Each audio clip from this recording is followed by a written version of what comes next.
కవిత, నువ్వు ఇంకా ఇల్లు ఉడుస్తూనే ఉన్నావా? త్వరగా కాని, మీ ఇద్దరు అన్నలు లేవకముందే, అర్థమైందా? సరే వదిన. అప్పుడే అక్కడకు కవిత చిన్న వదిన లక్ష్మి వస్తుంది. కవిత, ఏంటి నీ ఊడ్చడు ఇంకా అవ్వలేదా? సరే అదొదిలే, మీ అన్నయ్య లేచారు, వెళ్లి త్వరగా తన కోసం కాఫీ తీసుకుని వెళ్ళు. ఆ తర్వాత మా అందరి కోసం టిఫిన్స్ తయారు చేయి. నాకు ఆకలిస్తుంది, ఒక పని చెయ్యి. ముందు ఇల్లు శుభ్రం అయ్యాక టిఫిన్స్ చెయ్యి, తర్వాత మీ అన్నలు ఆఫీస్కి వెళ్ళాక గిన్నెలతోమే, తర్వాత బట్టలు ఉతికే, అర్థమైందా? అమ్మా నాన్నలు లేని కవిత నోరు మూసుకొని అన్ని పనులు చేస్తూ ఉంటుంది. కొద్ది సమయం తర్వాత అందరి కోసం ఆమె ఆలూ పరోటా టీ తీసుకొస్తుంది. ఇది తీసుకో అమిత్ అన్నయ్య, మీకు ఇష్టమైన ఆలూ పరోటా, ఇంకా వేడివేడి టీ. కవిత, నీకు ఇద్దరు వదిలినుండగా ఈ శ్రమ నీకెందుకమ్మా?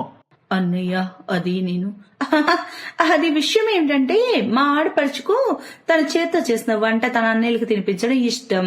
అందుకే మమ్మల్ని ముట్టుకొని విదు కాదే కవిత, సరిగ్గా చెప్పనా? అనిత కవితను ఉదిమి చూస్తుంది. అన్నయ్య, అనిత వదిన సరిగ్గా చెప్తుంది. ఇద్దరు అన్నలు టిఫిన్ చేసి ఆఫీస్కి వెళ్లిపోతారు. ఆ తర్వాత ఇద్దరు వదినలు టిఫిన్ చేయడానికి కూర్చుంటారు. ఆకల్లో కవిత టిఫిన్ చేయడానికి కూర్చుంటుంటే ఆమె చిన్న వదిన లక్ష్మి కుర్చీని వెనక్కి లాగేస్తుంది. దాంతో కవిత కింద పడిపోతుంది. కుర్చీలో కూర్చునే స్థాయి నీది కాదు, వెళ్ళు కింద కూర్చొని. లేకుంటే ఏంటి, నువ్వు ఈ ఇంట్లో పనిదానికన్నా తక్కువేమీ కాదు. ముందు ఇది తిను, తర్వాత మిగతా తిను.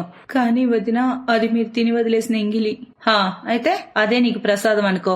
ఈ ఎంగిలి మెతుకులే నీ తలరాతలో ఉంది, కానీ ఇది తిని వెలిగినెళ్తాము. సరే లక్ష్మి, నువ్వు నిన్న రాత్రి బిగ్ బాస్ ఎపిసోడ్ చూసావా? లేదక్కా, నేను నిద్రపోయాను. ఇప్పుడు రిపీట్ వస్తుంది కదా, పద మనం చూద్దాం. పద. ఆ ఇద్దరు తోడుకోడళ్ళు ప్రశాంతంగా వాళ్ళ గదిలోకి వెళ్లి టీవీ చూస్తూ ఉంటారు. పాపం కవిత ఒక్కటే ఇంటి పని అంతా చేస్తూ ఉంటుంది. అలా రోజులు గడుస్తూ ఉంటాయి. అలాగే ఒక రోజు, మా ఇద్దరికి పని నిమిత్తం వేరే టౌన్ కి వెళ్లాల్సి వస్తుంది. మా బాస్ కొత్త ఫ్యాక్టరీ జార్ఖండ్ లో పెట్టాలనుకుంటున్నారు. మేము కొద్ది నెలలు అక్కడే ఉండాల్సిన పరిస్థితి. మీరందరూ జాగ్రత్తగా ఉండండి, సరేనా? అన్నయ్య, మీ ఇద్దరు నన్ను వదిలి వెళ్తున్నారా? వదిలి ఎక్కడికి వెళ్తున్నాం పిచ్చిదానా? నీకోసమే కష్టపడుతున్నాం. మా ప్రమోషన్ వస్తే నీ పెళ్లి ధూమ్ధామ్గా చేయొద్దు?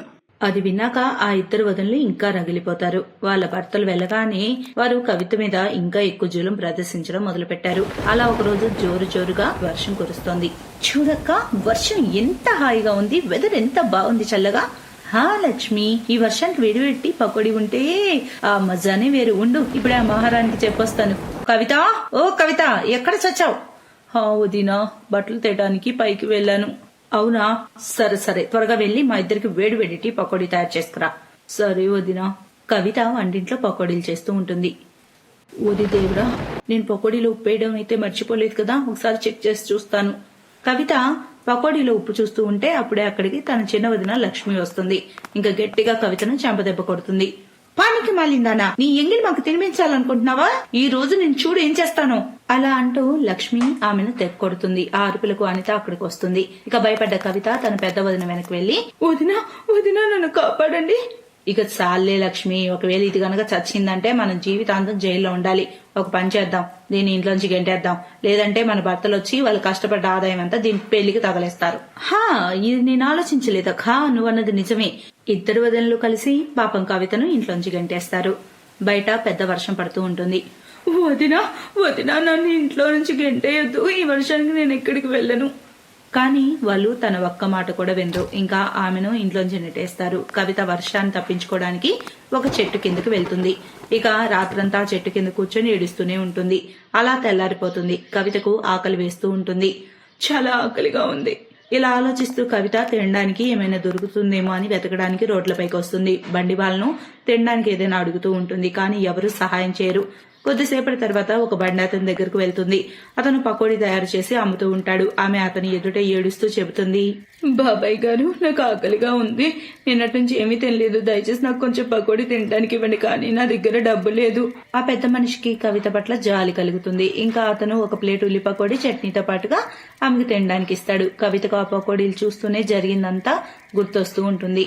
ఎలా పకోడీ కారణంగా వాళ్ళ వదినలు తన ఇంట్లోంచి గెంటేశారో అని. ఏమైందమ్మా, ఎందుకు ఏడుస్తున్నావు? నువ్వు ఇప్పుడేగా బాగా ఆకలిస్తుందన్నావు. కవిత ఏడుస్తూ జరిగిందంతా పెద్ద ఆయనకు చెబుతుంది. పెళ్లిలో ఉన్న నువ్వు ఒంటరిగా రోడ్లపై ఉండటం చాలా కష్టం అమ్మా. దానికంటే ఈ పేదవాని గుడిసెలో భద్రంగా ఉండి నా కూతురిలా చూసుకుంటా. రామ్మా, మా ఇంటికి వెళ్దాం. అలా రోజులు గడుస్తాయి. కవిత ఆ పెద్ద అతని ఇంట్లో ఉంటుంది. తనకు వంట చేసి పెడుతూ ఉంటుంది. కానీ ఒకరోజు ఆ పెద్దాయన ఆరోగ్యం పాడవుతుంది. అందుకే అతని స్థానంలో కవిత అతని పకోడీ బండి చూసుకుంటూ ఉంటుంది. ఇప్పుడు కవిత ఆ బండిపై ఉల్లి పకోడీలతో పాటు మిర్చి, ఆలు, గోబీ, పాలక్ పకోడీలను తయారు చేసి అమ్ముతుంది. దాంతో ఆమె బండి దగ్గర కస్టమర్లు పెరిగారు. వేడివేడి పకోడీలు తినడానికి చాలా మంది ఆమె దగ్గర క్యూ కడుతున్నారు. రండి రండి, వేడివేడి పకోడీలు, ఉల్లి, ఆలు, మిర్చి, గోబీ, పాలక్ పకోడీలు.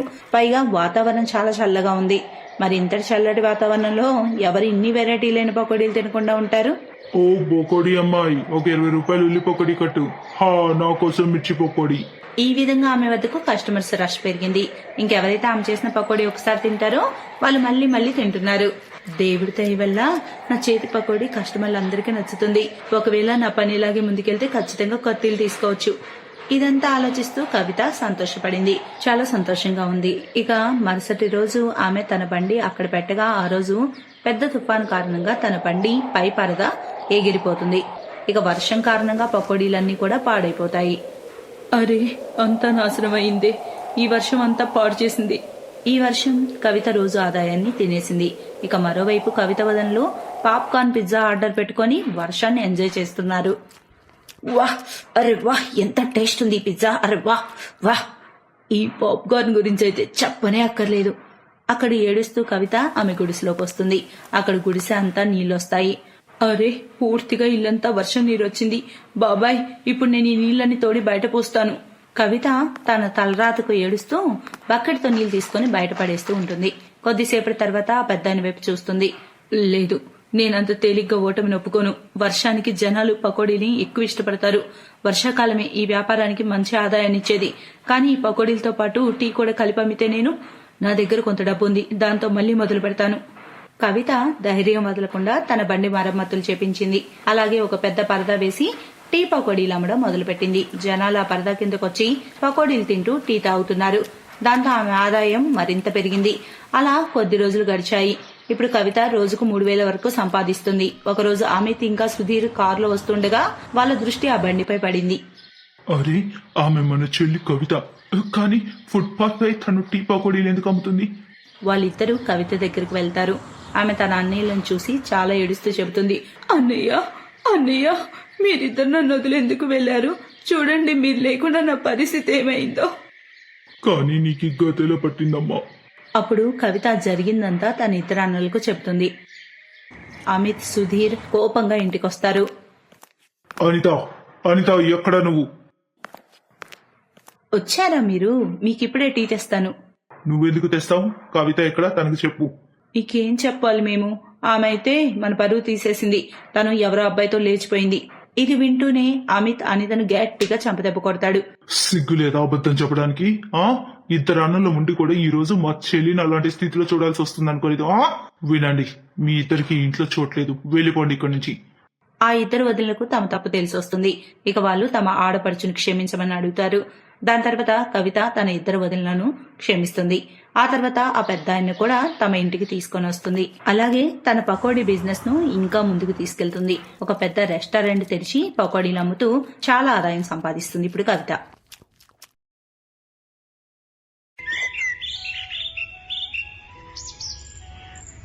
నూర్పూర్ గ్రామంలో సీమ మరియు అనిల్ అనే అక్కా తమ్ముళ్ళు ఉండేవారు. వాళ్ళు చిన్నప్పటి నుండి అనాథలు. వారి చిన్నప్పుడే వారి తల్లిదండ్రులు చనిపోతారు. అక్క, కడుపు నిండా తిని చాలా రోజులయ్యింది. సరే తమ్ముడు, పద, నేను తినిపిస్తాను. ఇద్దరూ స్వీట్ షాప్కి వెళ్ళి చెరొక సమోసా తింటారు. చాలా బాగుంది కదా అక్క. రోజు మనం ఇలాగే తింటే ఎంత బాగుంటుందో. లేదు తమ్ముడు, మనం రోజు ఇలాంటి ఖరీదైన తిండి తినలేంరా. మనకి ఎంత ఉందో అంతలోనే ఆనందంగా ఉండాలి. కొద్ది రోజుల తర్వాత ఆ గ్రామంలో తుఫాన్ వచ్చి ఆ పిల్లల గుడిసె ఎగిరిపోతుంది. సామాన్లన్నీ కొట్టుకుపోతాయి. ఏడోకక్క, మనం వెళ్ళి సేటుకి చెప్దాం. ఆయన ఏదో ఒక సహాయం చేస్తారు. ఆపిస్తున్నారోడా, వాడు నెంబర్ 1 స్వార్థపరుడు. అతని మనకేం సహాయం చేస్తాడ్రా తమ్ముడు? నాకైతే ఆశే లేదు. ముందైతే పదక్క, ఆయన సహాయం అడిగి చూద్దాం. వాళ్ళ సేటు పెద్ద పిసినారి. అతను ఎప్పుడూ వాళ్ళ కష్టానికి తక్కువ డబ్బులే ఇచ్చేవాడు. కాసేపటికి వాళ్ళిద్దరూ ఆ సేటింటికి వెళ్ళాక సీమ ఇలా అంటుంది. సేటు, ఈ తుఫాన్లో మా ఇల్లు సామాన్లు అన్నీ కొట్టుకుపోయాయి. మాకు కొంచెం డబ్బులు కావాలి. 2 రోజుల నుంచి ఏం తినలేదు. అప్పుడే ఆ సేటు భార్య ఊర్మిళ అక్కడికొస్తుంది. ఊర్మిళ చాలా గయ్యాళి. డబ్బులేమైనా చెట్లకు కాస్తున్నాయా?